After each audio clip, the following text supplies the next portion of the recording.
Hello guys, आज अपन first lecture जहाँ से अपन इनऑर्गेनिक केमिस्ट्री की स्टार्ट करते हैं वो स्टार्ट करेंगे और at the end of the subject इसको लेकर के जाएंगे। तो बहुत ध्यान से समझिएगा क्योंकि पहला लेक्चर, पहला टॉपिक एक अलग से इंटरेस्ट क्रिएट करता है और उसी इंटरेस्ट से आगे तक की जर्नी डिसाइड होती है। क्योंकि किसी ने कहा है कि जब शुरुआत अच्छी होती है तो आप ये मान के चलिएगा हाफ हैज डन, आधा आपका काम हो चुका। क्लियर? तो जब अपन बच्चों बात करते हैं इनऑर्गेनिक केमिस्ट्री की, तो इनऑर्गेनिक केमिस्ट्री की जब अपन बात करते हैं तो बात शुरुआत से आती है कंपाउंड से, यौगिक से, और कंपाउंड का सबसे छोटा पार्ट होता है मॉलिक्यूल, अणु से, और मॉलिक्यूल बनता है परमाणुओं से, एटम्स से। और जो एटम्स हैं बच्चों वो अलग अलग तत्वों के होते हैं, अलग अलग एलिमेंट्स के होते हैं। सच एज, जैसे बात करूं मैं, हाइड्रोजन एलिमेंट, ऑक्सीजन एलिमेंट दोनों मिले और वाटर का फॉर्मेशन कर दिया। क्लियर? तो जब अपन बात एलिमेंट की करते हैं, अपन बात करते हैं, देखिए इस दुनिया में जितनी भी चीजें हैं उनको अपन नाम देते हैं सब्सटेंस। बहुत आराम से समझिएगा, सब्सटेंस, ठीक है, पदार्थ। देखिए मैं एक बात बहुत क्लियरली कह दूं और हमेशा कहता हूं क्लास के अंदर कि आज आपका लेवल क्या है, आपके लास्ट क्वालिफाइंग एग्जाम के अंदर 10th या 12th के अंदर परसेंटेज कितने हैं, मुझे इस बात से कोई सरोकार नहीं है। मैं सिर्फ इतनी बात जानता हूं कि आज से फर्स्ट डे, फर्स्ट लेक्चर से आप चीजों को कितना इजीली ग्रास्प करते हैं, उनके साथ कितना काम करते हैं, इसी से ही आगे की सारी जर्नी डिसाइड होगी। क्लियर? तो बहुत आराम से समझिएगा। सब्सटेंस बोला पदार्थ, जैसे एग्जांपल लूं वाटर, पानी, ये आपका एक पदार्थ है, एक सब्सटेंस है। और सब्सटेंस जो बनता है बच्चों, सब्सटेंस का सबसे जो स्मॉलेस्ट पार्ट होता है, जो सब्सटेंस की सारी प्रॉपर्टीज को, सारी केमिकल प्रॉपर्टीज को एक्सप्लेन करने में सक्षम होता है, स्मॉलेस्ट पार्ट, सबसे छोटा हिस्सा, जो कि इस पदार्थ की, पानी एक पदार्थ है, इसकी सारी केमिकल प्रॉपर्टीज एक्सप्लेन करने में सक्षम होता है, उसको अपन नाम देते हैं मॉलिक्यूल। हिंदी में इसको बोलते हैं अणु, मॉलिक्यूल। और जो मॉलिक्यूल है बच्चों, ये जिससे मिलकर के बना होता है एटम से। जैसे वाटर एक सब्सटेंस है, इसका मॉलिक्यूल है H2O, और H2O मिलके बना होता है एटम से, 2 हाइड्रोजन और 1 ऑक्सीजन मिलकर के, इन 3 एटम ने मिलकर के आपका मॉलिक्यूल बना लिया। और जो एटम्स होते हैं वो किसी न किसी एलिमेंट से बिलोंग करते हैं, किसी न किसी एलिमेंट से बिलोंग करते हैं। जैसे वाटर पदार्थ को बनाने के लिए मेरे को 2 टाइप के एटम चाहिए, हाइड्रोजन और ऑक्सीजन। तो 2 टाइप की एलिमेंट्स की प्रॉपर्टीज मुझे आनी चाहिए। एक तो मुझे हाइड्रोजन एलिमेंट की प्रॉपर्टीज, इसकी स्ट्रक्चर, इसकी वैलेंसी, इसका इलेक्ट्रॉनिक कॉन्फ़िगरेशन, इसकी नेचर, इसकी physical state, A to Z जानकारी इस एलिमेंट की मुझे पता होनी चाहिए वाटर मॉलिक्यूल बनाने के लिए। एट द सेम टाइम मुझे ऑक्सीजन एलिमेंट की भी सारी जानकारियां पता होनी चाहिए। और जब मैं इन दोनों एलिमेंट की सारी जानकारियां जुटा लेता हूं तो फिर मुझे नॉलेज रखना चाहिए कि ये जो एलिमेंट्स हैं ये किस किस नेचर के हैं, कैसे पास आएंगे, किस तरह की इनके अंदर आपस में बॉन्डिंग होगी, इनके बीच का रिश्ता क्या कहलाता है, किस तरीके से ये यूनाइट होंगे, किस तरीके से आपस में जुड़ेंगे।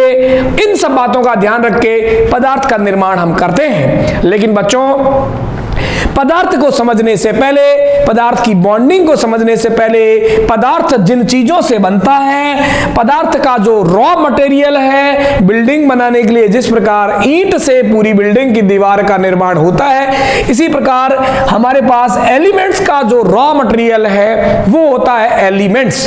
इन एलिमेंट्स से अपन बात स्टार्ट करेंगे और एलिमेंट्स की सारी प्रॉपर्टी जानेंगे और फिर हम मॉलिक्यूल पे जाएंगे।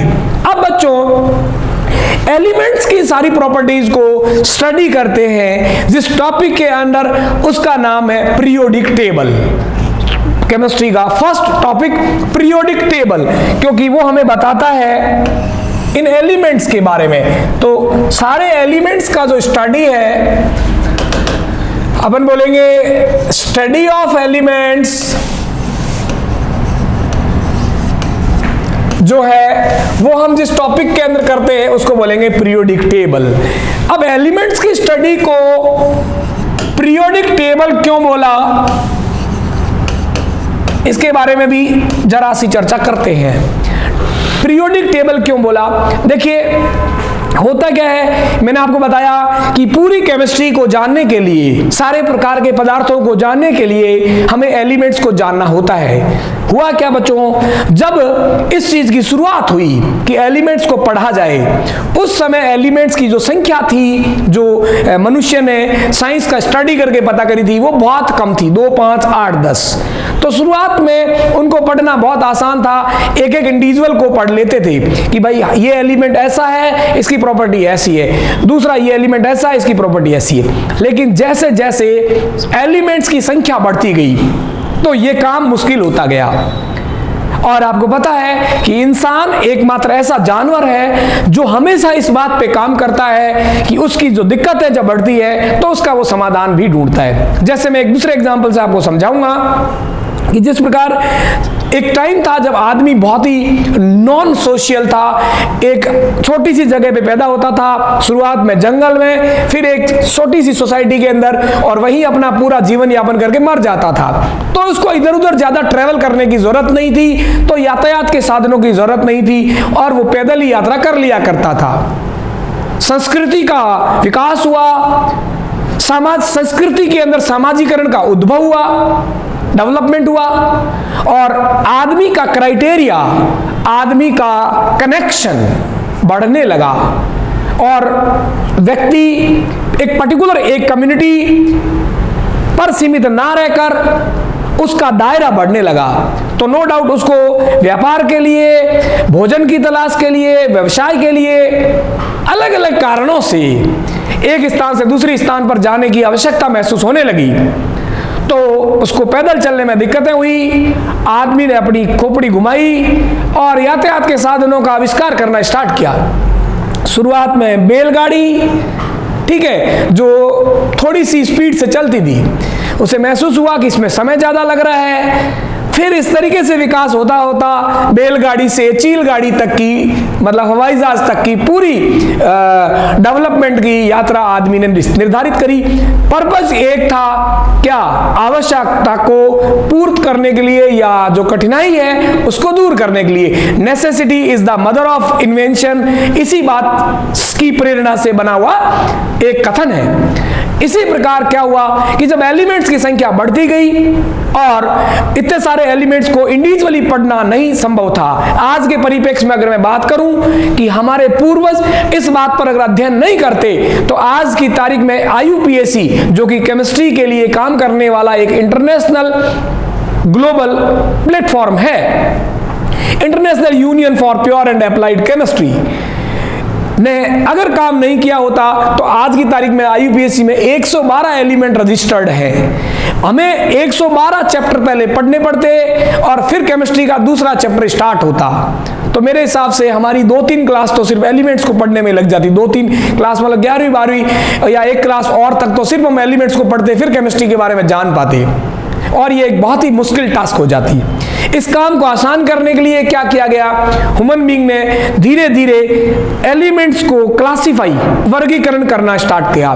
जो एलिमेंट एक जैसे से थे उनका एक समूह बना दिया, और उन सारों को पढ़ने की बजाय किसी एक एलिमेंट में उसमें as a representative, as a sample के तौर पर उसको लिया और उसकी स्टडी कर दी। इसी प्रकार ग्रुप्स बनते गए, अलग अलग लोगों ने अलग अलग तरीके से वर्गीकरण दिया, डिवाइड्स किया ग्रुप में। फिर कोई नया बंदा आया और उसने पुराने वाले की टांग खिंचाई करी, कमी निकाली और अपना नया क्लासिफिकेशन दे दिया कि इन एलिमेंट्स को इस आधार पर नहीं, इस आधार पर बांटें तो और ज्यादा बेहतर तरीके से इनको वर्गीकृत किया जा सकता है। यह सिलसिला टांग खिंचाई का चलता रहा और चलते चलते आखिर में हम वहां पहुंच गए जहां आज है, वो है आधुनिक आवर्त सारणी। ये बच्चों तत्वों का, एलिमेंट्स का सबसे आधुनिक वर्गीकरण है, मोस्ट मॉडर्न क्लासिफिकेशन है। इस वर्गीकरण तक पहुंचते के दौरान एक लंबी यात्रा का दौर रहा। अलग अलग लोग आए, उनमें से कुछ को पहचान मिली और कुछ का कार्य इतिहास के पन्नों में दफन होकर के रह गया। उसके बारे में हम इस चैप्टर के लास्ट में जानेंगे कि इस आधुनिक तत्वों के वर्गीकरण के पीछे की ऐतिहासिक पृष्ठभूमि में कितने दौर आए और किस किस को उनके कामों की पहचान मिली। वो आज के परिप्रेक्ष्य में बहुत ज्यादा इंपॉर्टेंट पॉइंट नहीं है, बट दैट वॉज हिस्ट्री, और हिस्ट्री से ही प्रेजेंट का निर्माण होता है, बट हो गया। आज हम प्रेजेंट के बारे में पढ़ेंगे।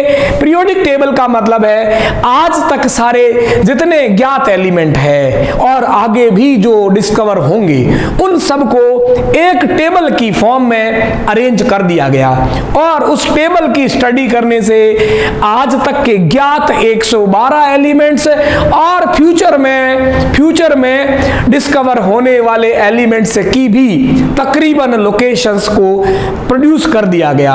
इस जादुई सारणी को, इसको मैं पीरियोडिक टेबल, आवर्त सारणी ना कह करके इसको मैं कहता हूं मैजिक टेबल। इस मैजिक टेबल को मूर्त रूप दिया गया और इसी को बोलते हैं एलिमेंट्स का क्लासिफिकेशन, और इसी में ही हमारे को इस पीरियोडिक टेबल को बच्चों जानना है। ये पीरियोडिक टेबल कैसी है, कैसे बनी, क्या इसके अंदर जानकारियां हैं, यही हमारे इस चैप्टर के सारे पार्ट्स रहेंगे, बट जिसके बारे में हम पिछले 5 मिनट से चर्चा करते आ रहे हैं, एक नजर में उसकी शक्ल जरा देख लेते हैं।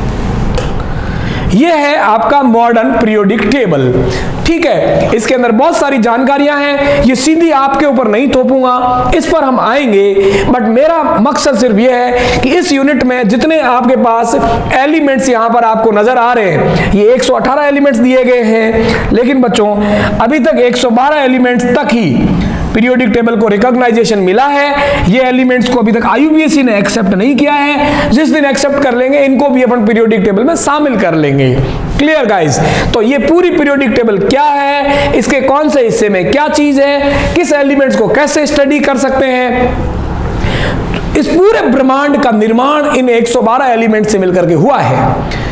और इन 112 एलिमेंट्स को जानने का मतलब है कि आपके पास इस दुनिया में जितने भी प्रकार की, जितनी वास्तुकलाओं से बनी हुए जितने भी भवन हैं, जो रासायनिक विज्ञान के भवन हैं, उन सारे भवनों की ईंटें आपने तैयार कर ली है, आप यूं कह सकते हो। जितने भी कंपाउंड्स हैं, उन कंपाउंड्स का निर्माण कहीं ना कहीं इन तत्वों से मिलकर के हुआ है। अगर आप ये 112 एलिमेंट्स की प्रॉपर्टीज इस चैप्टर में जब पढ़ जाएंगे तो एक मतलब ये हुआ कि आप किसी भी प्रकार का केमिस्ट्री का कंपाउंड बनाने के लिए जो शुरुआती ईंट का पत्थर है वो आपने तैयार कर लिया है। शुरुआती जो पत्थर है नींव का, वो आपने तैयार कर लिया। अब उनका कॉम्बिनेशन करना है और अलग अलग कंपाउंड्स बनाने हैं। So this chapter is very important. हम बात करेंगे इस मॉडर्न पीरियोडिक टेबल की कि ये जो आपका मॉडर्न पीरियोडिक टेबल है ये क्या है, कैसे बना, किस आधार पर आधारित है, ये सारी चर्चाएं अभी अपन जानने वाले हैं। चलिए बच्चों, शुरुआत करते हैं आपकी मॉडर्न पीरियोडिक टेबल की।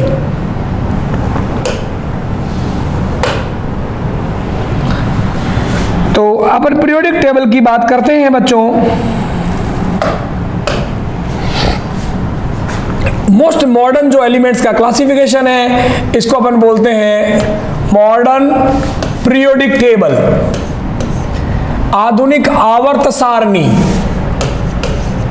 ये इसको नाम दिया गया।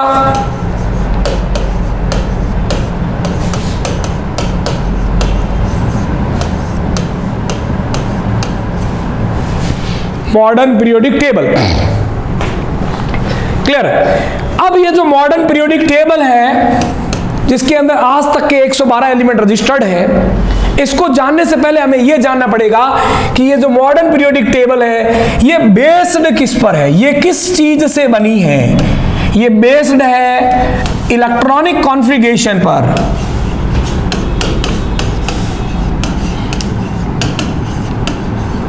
किस पर बेस्ड है बच्चों? इलेक्ट्रॉनिक कॉन्फ़िगरेशन पर, इलेक्ट्रॉनिक विन्यास पर आधारित है। इलेक्ट्रॉनिक कॉन्फ़िगरेशन क्या है ये हम जब जान जाएंगे तो ये पीरियोडिक टेबल कैसे बनी है, इसके क्या क्या भाग हैं, कितनी इसमें आड़ी लाइन है, हॉरिजॉन्टल लाइन और कितनी वर्टिकल लाइंस हैं, उन सब का खाका रूपरेखा अपन पहचान जाएंगे। तो पहला हमारे लिए मेन चीज है इलेक्ट्रॉनिक कॉन्फ़िगरेशन। अब ये इलेक्ट्रॉनिक कॉन्फ़िगरेशन होता क्या है कि कोई भी एक एलिमेंट है, जैसे ये आप 10th क्लास तक ये डेफिनेटली पढ़े होंगे, सोडियम एलिमेंट को इस प्रकार लिखा जाता है 11 सोडियम, ये इसका सिंबल है और ये इसका एटॉमिक मास नंबर A। इसमें होता है प्रोटॉन प्लस न्यूट्रॉन की संख्या का योग, sum of the number of proton and neutron, और ये होता है आपका प्रोटॉन की संख्या। और एक न्यूट्रल एटम में जितने प्रोटॉन होते हैं उतने ही इलेक्ट्रॉन होते हैं न्यूट्रल एटम में। तो जो एटॉमिक नंबर है, जैसे सोडियम में मेरे पास 11 इलेक्ट्रॉन है। अब होता क्या, किसी एक एटम के अंदर मैं अगर बात करूं इलेक्ट्रॉनिक विन्यास से, अर्थ क्या है कि कोई भी एक एटम होता है उसके दो हिस्से होते हैं। एक होता है सेंट्रल पार्ट, जिसको बच्चों अपन सभी जानते हैं, वो होता है न्यूक्लियस, ठीक है। और इसमें एटम के जो 3 हिस्से होते हैं, प्रोटॉन, न्यूट्रॉन और इलेक्ट्रॉन, 2 पार्ट इसके अंदर पाए जाते हैं। प्रोटॉन और न्यूट्रॉन इसी के अंदर रहते हैं, अलग अलग टुकड़ों में जितने होते हैं न्यूक्लियस के अंदर रहते हैं। इसलिए प्रोटॉन और न्यूट्रॉन को कंबाइंड रूप से बच्चों अपन बोलते हैं न्यूक्लियॉन्स। न्यूक्लियॉन्स मतलब रेजिडेंट ऑफ न्यूक्लियस, नाभिक के निवासी। क्लियर गाइस, बच गए हमारे पास, इन दोनों को हमने ठिकाना दे दिया, आसरा दे दिया, बच गए बच्चों इलेक्ट्रॉन। अब हमें इलेक्ट्रॉन को जगह देनी होती है, और ये इलेक्ट्रॉन की जगह देने भी एक दिन में नहीं आई, इसके उद्भव की भी पीछे एक लंबी कहानी है, वो हम किसी और चैप्टर में पढ़ेंगे, जिसका नाम है एटॉमिक स्ट्रक्चर। लेकिन बच्चों उस कहानी के बाद जो समरी सार आया वो आया कि इलेक्ट्रॉन जो है नाभिक के अंदर नहीं रहते, नाभिक के चारों ओर, न्यूक्लियस के चारों ओर कुछ कक्षाएं होती है, वर्ताकार सर्कुलर ऑर्बिटल्स होते हैं, उसमें पाए जाते हैं। तो इलेक्ट्रॉन रहते हैं ऑर्बिटल्स में, कक्षाओं में, वर्ताकार कक्षाओं में, सर्कुलर ऑर्बिट्स, सर्कुलर ऑर्बिट्स में, वर्ताकार कक्षाओं में। क्लियर, यही इलेक्ट्रॉनिक कॉन्फ़िगरेशन है कि भाई पहली लाइन में कितने रहेंगे, दूसरी में कितने रहेंगे, तीसरी में कितने रहेंगे, और ये जो वर्ताकार कक्षा है, सर्कुलर ऑर्बिट है, क्या ये एक ही कक्षा होती है या इसके भी अंदर और कोई पार्टीशन होते हैं? एग्जैक्टली इलेक्ट्रॉन न्यूक्लियस से कितना दूर रहेगा, कौन सा इलेक्ट्रॉन कहां पाया जाएगा, यानी मैं यूं बोलूं किसी एक एटम के इलेक्ट्रॉनों का वितरण, डिस्ट्रीब्यूशन कैसे होगा, कैसे कैसे कहां कहां कितने कितने इलेक्ट्रॉन अरेंज रहेंगे, इसी को ही हम बोलते हैं electronic configuration. The arrangement of electrodes around the nucleus is called as electronic configuration. इलेक्ट्रॉनों का वितरण नाभिक के चारों ओर किस प्रकार होगा, इसको अपन इलेक्ट्रॉनिक विन्यास कहते हैं, और यही हम इसमें सीखने वाले हैं। तो इतना तो आप जान चुके हो कि इलेक्ट्रॉन जो रहते हैं उस जगह को हम कहते हैं ऑर्बिट। तो भैया इलेक्ट्रॉनिक विन्यास को समझने से पहले हमें यह जानना पड़ेगा कि ये जो आपका एटम है, ये न्यूक्लियस है, इसको तो छोड़ दो क्योंकि इसमें रहते हैं प्रोटॉन, न्यूट्रॉन। ये जो इलेक्ट्रॉन बेचारे रहते हैं उन जगह को हम कहते हैं ऑर्बिट, इनको हम कहते हैं हिंदी में कक्षा, ऑर्बिट। और बच्चों ये जो ऑर्बिट है, ये ऑर्बिट नहीं होता बल्कि इसके भी फर्दर डिवाइडेशन होते हैं। जैसे एक देश अलग अलग राज्यों में, राज्य जिलों में, जिले गांवों में बटे होते हैं, इसी प्रकार बालकों ये जो कक्षा है, ये ऑर्बिट है, ये फर्दर डिवाइड होती है, इसका फर्दर सब पार्टीशन होता है, उप विभाजन होता है सब सेल में, सब सेल, क्योंकि ऑर्बिट को हम सेल भी कहते हैं। ये सेल इसका सब डिवीजन है, इसलिए इसको बोल दिया सब सेल।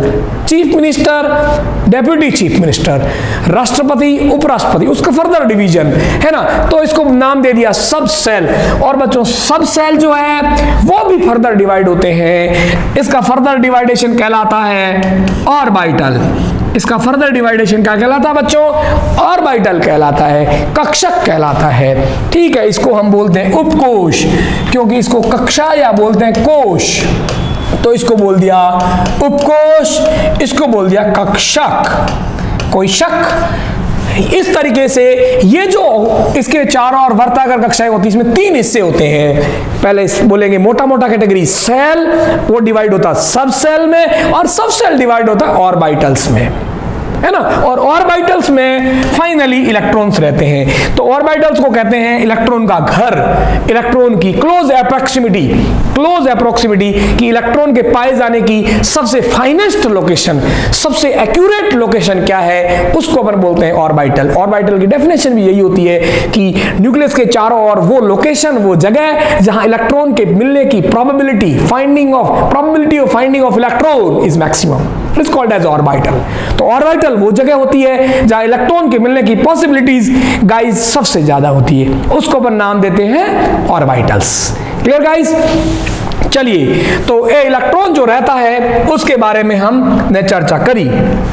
अब ये जो ऑर्बिटल्स हैं, सबसेल्स हैं और ऑर्बिटल्स हैं, ऑर्बिट, सबसेल और जो ऑर्बिटल्स हैं, कितने कितने होते हैं, कैसे कैसे होते हैं। न्यूक्लियस के अंदर पहला ऑर्बिट, ये दूसरा ऑर्बिट, ये तीसरा ऑर्बिट, ऑर्बिट्स कितने होंगे, फिर ऑर्बिट में सब ऑर्बिट्स कितने होंगे और फिर ऑर्बिटल्स कितने होंगे, ये चीज हमारे को जानना जरूरी है इलेक्ट्रॉनिक कॉन्फ़िगरेशन के लिए। तभी हम जान पाएंगे कि भाई इसमें कितने इलेक्ट्रॉन भरे, 2, इसमें 8 क्यों भरे, ये सारी बातें अपन जान पाएंगे। चलिए बात को आगे बढ़ाते हैं। तो सबसे पहले बच्चों बात करते हैं कि किसी भी एक एटम में ऑर्बिट या बोले तो सेल होते कितने हैं आखिरकार। किसी भी एक एटम में कक्षाएं होती कितनी हैं, इसके बारे में हम जानना है। तो किसी भी ऑर्बिट में कक्षाएं कितनी होती है, इसका जवाब है मेरा अनंत, इन्फिनिटिव। कैसे?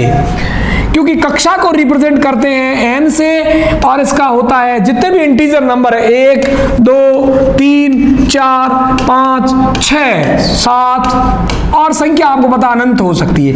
यानी ये एक न्यूक्लियस है और इसके चारों ओर ये पहली सेल, ये दूसरी सेल, ये तीसरी सेल, चौथी सेल, 5वीं, 6ठी, 7वीं, 8वीं करते करते फाइनली इन्फिनिटी सेल होती है। तो आपसे पहला क्वेश्चन ये पूछा जाए कि किसी भी एक एटम में टोटल कितनी कक्षाएं होती है, आपका कॉमन आंसर होना चाहिए अनंत। हाँ, ये बात अलग है बच्चों, ये कक्षाएं अनंत सब में होती है, बट इनमें से कुछ कक्षाएं किसी भी एटम के लिए भरी हुई रहती है। जैसे मान लीजिए मेरे पास कोई 10 का नंबर वाला है, तो ये 2 इलेक्ट्रॉन मैंने यहां फिल कर दिए, दूसरी वाली में 8 फिल कर दिए, ठीक है, तीसरी वाली मान लीजिए 18 फिल कर दिए। कोई एटम है, आर्गन है मान लीजिए, तो इस आर्गन के लिए मैं क्या बोलूंगा, मैं ये बोलूंगा बच्चों कि आर्गन एटम के पास टोटल कितने ऑर्बिटल्स हैं, ऑर्बिट्स हैं, आप कहोगे अनंत, जिसमें से 3 कक्षाएं भरी हुई है और बाकी सारी खाली है, जिनमें बाहर से इलेक्ट्रॉन ला के आप भर सकते हो। बट टोटल कक्षाएं आपसे बोले तो हमेशा कितनी होती, अनंत। और कक्षाओं को इस तरीके से रिप्रेजेंट किया जाता है, पहली कक्षा का नाम 1, 2, 3, 4, 5, या एक और तरीका होता है इन कक्षाओं को रिप्रेजेंट करने का, अंग्रेजी की एबीसीडी का कैपिटल लेटर पहली कक्षा को K, L, M, N, O, P, Q, R। आप सोच रहे होंगे सर Z के बाद क्या होगा, Z के बाद क्या होगा। अभी तक जितने एलिमेंट डिस्कवर है उनके लिए अपने को टोटल 7 सेल की जरूरत पड़ी है, K, L, M, N, O, P, Q, R तक। जब जरूरत पड़ेगी तो आईपीसी इसके लिए कंसिडरेशन कर देगी, फिलहाल इसका कोई कंसिडरेशन नहीं है, जेड तक अपन पहुंचे नहीं है, जेड तक पहुंचेंगे तब तक 200-300 एलिमेंट अपन भर पाएंगे। क्लियर? तो कहने का मतलब यह है कि कक्षा अनंत होती है, इनको लिखने का तरीका 2 होता है, या तो 1, 2, 3, 4, 5, 6, 7 नाम ले दो, या बोल दो K, L, M, N, O, P। आपसे कोई बोले ओ सेल, अब ओ सेल मतलब कौन सा सेल है, तो गिन लो, पहला, दूसरा, K, 1, 2, 3, 4, 5। इसका मतलब ये आपसे 5th सेल की बात कर रहा है बालकों। ऐसे आपसे बोले पी सेल, तो गिन लो 1, 2, 3, 4, 5, 6। पी सेल की मतलब वो 6th सेल की आपसे बात कर रहा है। ये सेल को रिप्रेजेंट करने का तरीका होता है कि किसी भी एटम के चारों ओर जो पहली कक्षा, दूसरी कक्षा जो सर्कुलर ऑर्बिट्स होते हैं उनको नाम ये दिया जाता है। क्लियर बच्चों? तो ऑर्बिट का सीन क्लियर है, सेल का सीन क्लियर है। अब मैंने आपको बोला कि कोई भी ऑर्बिट है, सेल है, ये फर्दर डिवाइडेड होता है सब सेल में। ध्यान से सुनिएगा, सब सेल में डिवाइड होता है। तो किसी भी एक सेल में या किसी भी एक ऑर्बिट में कितने सब सेल होंगे, इसका फैसला कैसे करें? तो इसका एग्जैक्ट फैसला करने का तरीका हम किसी एक और चैप्टर जिसका नाम है एटॉमिक स्ट्रक्चर, उसमें एक चीज पढ़ते हैं क्वांटम नंबर्स, वहां पढ़ते हैं। बट इस बात को भूल जाइए, इलेक्ट्रॉनिक विन्यास करने के लिए पहले मुझे इसको सीखना होगा। तो मैं बहुत ही सिंपल तरीके से आपको बताता हूं कि जो सब सेल्स होते हैं इनका नामकरण क्या है। सबसे पहले आप ये सीखिए इनको लिखने का तरीका क्या है। तो इनको लिखने का तरीका एस, छोटी वाली एबीसीडी में P D F G H so on। छोटी वाली एबीसीडी के अंदर इनको बड़ी वाली एबीसीडी से रिप्रेजेंट किया था आपको सेल को, और छोटी वाली एबीसीडी से रिप्रेजेंट कर दिया सब सेल को, है ना। एस इसी सीक्वेंस में होगा, S P D F G H I J K, इसी तरीके से कंटिन्यूअस हो जाएगा। ये सब सेल्स को रिप्रेजेंट करने, ये सब सेल को रिप्रेजेंट करने का तरीका है। Clear guys? अब देखिए बच्चों, अब किसी भी एक सेल की बात करें, जैसे मैं बोलूं फोर्थ सेल, इसके फर्दर डिवाइडेशन कितने होंगे? 4 सब सेल। फिक्स है ये, इसका लॉजिक अपन पढ़ते हैं एटॉमिक स्ट्रक्चर में।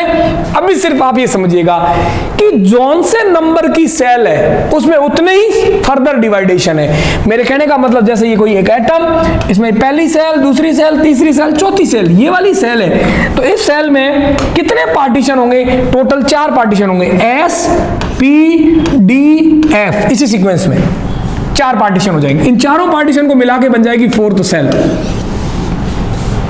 जौन से नंबर की सेल होगी उसमें उतने ही पार्टीशंस होंगे। पहले नंबर की सेल 1 सब सेल, दूसरे नंबर की सेल 2 सब सेल, तीसरे नंबर की सेल 3 सब सेल, चौथे नंबर की सेल 4 सब सेल, nth नंबर की सेल n सब सेल। आ जाओ भैया। तो मैंने क्या बोला? मैंने बोला इन nth सेल, मैंने क्या बोला बच्चे? In nth cell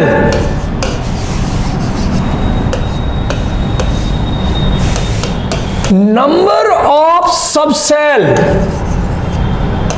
number of sub cell is always equal to n। इतनी सी बात ध्यान रखिएगा। पहली में 1, दूसरी में 2, तीसरी में 3, चौथी में 4। हाउ? तो नामकरण कौन कौन से? जैसे n बराबर 1, या इसको बोलूं k सेल, कैपिटल अंग्रेजी में k बोला था, k सेल। तो इसमें कितने सब सेल? कौन सा सेल है? पहला। तो सब सेल भी कितना? 1। रही बात कौन सा नाम, क्या? तो 1s। नाम लिखने का तरीका वही सीक्वेंस, SPDF। क्लियर? चलिए बात करते हैं। n बराबर 2 यानी L सेल। तो इसमें सब सेल कितने? नो डाउट nth में n, तो 2 में 2। कौन कौन से? तो दूसरी सेल का S और दूसरी का P, 2s 2p। क्लियर? इसी तरीके से बच्चों अगर मैं बोलूं n बराबर फोर्थ सेल, ठीक है, या दूसरी भाषा में बोलूं KLMN, कैपिटल N सेल, तो इसके अंदर सब सेल कितने होंगे? No doubt common sense, nth में कितने होंगे? n, तो चौथी में 4। नाम कौन कौन से होंगे? 4s, 4p, 4d, 4f, ये 4 होंगे। 4g नहीं होगा क्योंकि 4 f पर ही पूरे हो गए। क्लियर? इस बात पर बहुत सारे कॉम्पिटिटिव एग्जाम में क्वेश्चन आया हुआ है, जो इस फंडे से आप डायरेक्ट सोल्व कर सकते हो। देखना कितना सिंपल क्वेश्चन लेते हैं अपन। Which of the following subshell is not possible, कि आपको जो ऑप्शंस दे रहा हूं इसमें से जो पॉसिबल नहीं है उसको सेलेक्ट करना है। तो पहला जैसे मैंने बोला 3D, दूसरा मैंने बोला 4F, तीसरा मैंने बोला 5G,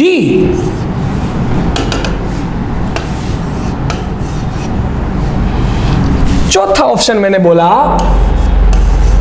4G, पांचवा ऑप्शन मैंने बोला 2D, छठा ऑप्शन मैंने बोला 1P। क्लियर? और मुझे चेक करना है कि कौन सा पॉसिबल है और कौन सा पॉसिबल नहीं है। सिर्फ एक फंडा याद रखना है कि जौन से नंबर की सेल होगी उसमें उतने ही सब सेल होंगे। क्लियर? अब देखिए एक एक ऑप्शन को देखते हैं। ये कौन से सेल की बात कर रहा है? ये जो पहले संख्या लिखी होती है ना किसी भी सब सेल से पहले, ये हमेशा सेल नंबर को बताता है। कौन से सेल की बात कर रहा है? थर्ड सेल की। थर्ड सेल में कितने सब सेल होंगे? 3। नाम क्या होगा? SPDF। शुरू कर दो। तो तीसरी में 3 होंगे, 3S, 3P और थर्ड का D। जिस सेल की बात करेंगे सब सेल भी उसी के ही होंगे। कौन कौन से होंगे? SPDFGHIJ के छोटी वाली ABCD में कितने होंगे? जौन से सेल नंबर के होंगे। कौन कौन से होंगे? SPDF। क्लियर? 3 होंगे। कहां पे खत्म हो गए 3? SPD। तो D तो होगा लेकिन 3 का F नहीं होगा। ये तो होगा लेकिन उसको कौन सा आंसर पूछ रहा है? नॉट पॉसिबल, इसलिए आंसर नहीं होगा ये। अगला बोल रहा है 4F पॉसिबल है क्या? तो बच्चों हमें बात करनी है फोर्थ सेल की। किसकी बात करनी है? फोर्थ सेल की। तो मैं इतनी बात जानता हूं कि फोर्थ सेल में टोटल 4 होंगे। फोर्थ सेल में टोटल 4 होंगे। क्लियर? 4 कौन कौन से? तो शुरू हो जाओ 4S, 4P, 4D और 4F। F पे 4 खत्म हो गए, 4G नहीं होता, 4F, 4G नहीं होता लेकिन F तो पॉसिबल है, 4G नहीं हो सकता, तो ये आपका आंसर हो गया। 4G नहीं हो सकता लेकिन F तो हो सकता है, इसलिए आंसर नहीं है। 5 तो 5वें नंबर की सेल में टोटल 5 होंगे। काउंट कर लो कहां से? 5 का S, 5 का P, 5 का D, 5 का F और 5 का G। 5G तक पहुंच गए। 1 2 3 4 5 5G होगा। उसको जो नहीं होगा वो आंसर चाहिए। चलिए ये भी आंसर नहीं है। इधर आ जाइए। 4 में G बोल रहा है। 4 में कितने होंगे? 4 जो यहां लिख रखे हैं 1 2 3 4। 4G नहीं होगा। ठीक है। इसी तरीके से मैं बात करूं D, कौन से की बात कर रहा है? 2D यानी सेकंड सेल की बात कर रहा है। सेकंड सेल में कितने होंगे बच्चों? 2 होंगे। कौन कौन से? 2S और 2P। 2D नहीं होगा क्योंकि 2D हो जाता तो संख्या कितनी हो जाती? 3, जबकि सेकंड सेल में कितने सब सेल? 2। जौन से नंबर की सेल उतने ही सब सेल होंगे बच्चों। तो 2D नहीं होगा, जो नहीं होगा उसको आंसर चाहिए। अब बात करें फर्स्ट सेल की। फर्स्ट सेल में कितने सब सेल होंगे? 1। कौन सा होगा? 1S, क्योंकि डायरेक्ट कभी P नहीं आएगा, पहले हमेशा S भरेगा फिर P फिर D, फिर यही सीक्वेंस होता है। 1S होगा। 1P नहीं हो सकता क्योंकि अगर 1P हो जाता है तो सब सेल कितने हो जाएंगे? 2 हो जाएंगे। तो ये भी आपका आंसर होगा। तो आपको रेंडमली चेक करना है, जिस सेल की बात कर रहा है उतने सब सेल काउंट कर लीजिए। कहां से शुरू कर लीजिए? S P D F G H I J K। That's it. Clear? तो चलिए एक और बात करते हैं। मैंने बोला रैंडम से कि बताइए 6H पॉसिबल होगा क्या? कौन सी सेल की बात कर रहा बच्चों? 6 की। कितने होंगे? 6। शुरू हो जा। 6S, 6 का P, 6D, 6F, 6G कितने हो गए? 1 2 3 4 5 और 6H बिल्कुल 6 होंगे। 1 2 3 4 5 6H तक पहुंच रहा है। बिल्कुल इट इज पॉसिबल। ये आपका पॉसिबल और बाई पॉसिबल सब सेल होगा। पॉसिबल सबसेल है, ये आपका सबसेल पॉसिबल होगा। That's it, clear.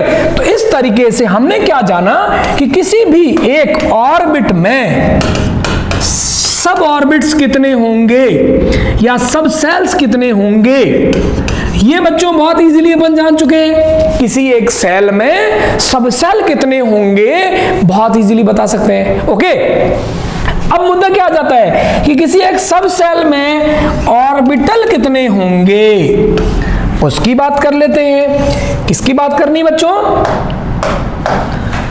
अब अपने को बात करना है कि कोई भी आपने एक सब सेल पकड़ा, उसमें ऑर्बिटल कितने होंगे। सब सेल कौन कौन से थे बता देता हूं, S P D F ji and so on. Clear? इसमें ऑर्बिटल्स कितने होंगे, ऑर्बिटल्स कितने होंगे, तो बस एक फंडा बता रहा हूं, उसको ध्यान रखिएगा। एटॉमिक स्ट्रक्चर में इसका लॉजिक होता है, ऑड नंबर्स में लिख लीजिए, S P D F G S sequence लिख लिया, विषम संख्या में लिख लीजिए। इसके अंदर होता है एक ऑर्बिटल, इसमें 3, इसमें 5, 7, 9 एंड सो ऑन। मतलब ऑर्बिटल्स को ऐसे लिखते हैं, कोई भी एस सबसेल है, इसमें एक सबसेल होगा, एक ऑर्बिटल होगा। ऑर्बिटल को बॉक्स से बनाते हैं। पी में किसी का ही पी हो, चाहे 2 का पी हो चाहे 4 का पी हो, पी सबसेल है तो इसके अंदर 3 ऑर्बिटल्स होंगे, 1 2 3। और डी है तो इसमें 5 होंगे, 5 ऑर्बिटल्स होंगे। और जो एफ है इसमें 7 होंगे,